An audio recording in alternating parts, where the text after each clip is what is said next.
Comment attirer l'attention face au déluge informationnel et aux phénomènes massifs de désinformation et d'infotoxication, aux fake news et aux campagnes d'infox exacerbées en période de grave crise?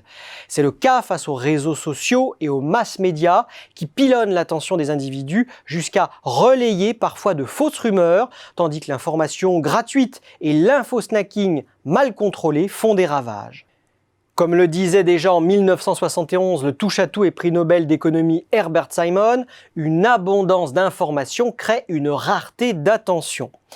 Pour bien saisir cette rareté de l'attention, il faut tout d'abord comprendre l'économie de l'information. L'information rigoureuse est coûteuse à produire. Il faut détecter, décrypter, l'analyser, puis la remettre en forme. En revanche, un copier-coller se fait en seulement 3 clics, tandis qu'une information fausse mais spectaculaire pour être bien relayée peut se diffuser en quelques dizaines de signes sur les réseaux sociaux. Au-delà de la malhonnêteté de certains émetteurs d'informations, il faut rappeler que les produits d'information sont largement régis par des modèles économiques à coût fixe. Les producteurs d'informations sont incités, une fois les coûts fixes couverts, à vendre l'information au coût marginal qui est proche de 0.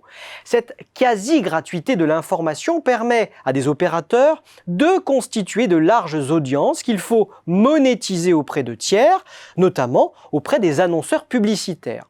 On comprend alors que ce coût marginal nul, favorisé par les technologies numériques, est une incitation à l'avalanche d'informations. Et les conséquences du déluge informationnel sont innombrables pour les organisations, les marques, les clients, les investisseurs et tous ceux qui dépendent de l'information. Pour espérer capter l'attention de leurs cibles, les entreprises ont 2 modes d'action différents mais parfois complémentaires.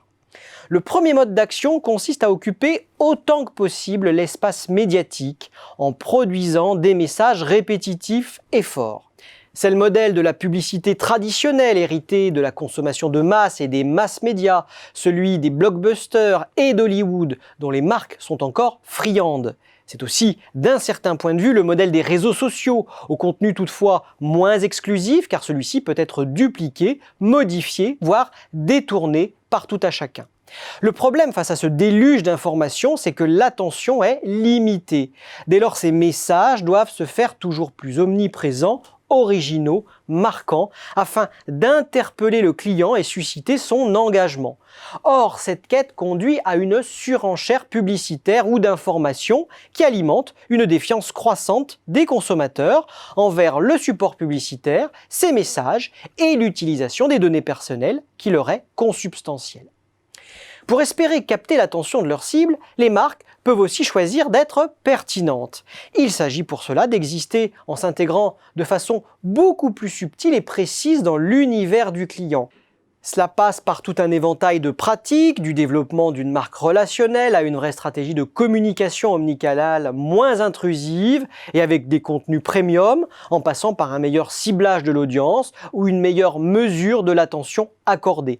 Cette approche se décline avec des outils de brand content par lesquels la marque associe ses valeurs à un contenu éditorial à haute valeur ajoutée ou encore avec des outils de native advertising, un concept proche qui définit le fait pour une marque de produire des contenus totalement intégrés dans le flux d'informations. La question de la rareté de l'attention se pose aujourd'hui avec d'autant plus d'acuité que progressent les faits alternatifs, l'intox et autres post-vérités, fake news, hoax et réinformation. Plus d'informations se traduit alors par toujours plus de désinformation. Dans ce contexte, seules des marques à forte réputation et qui motivent des comportements managériaux éthiques au sein de l'entreprise garderont demain toute l'attention des clients et de leurs partenaires.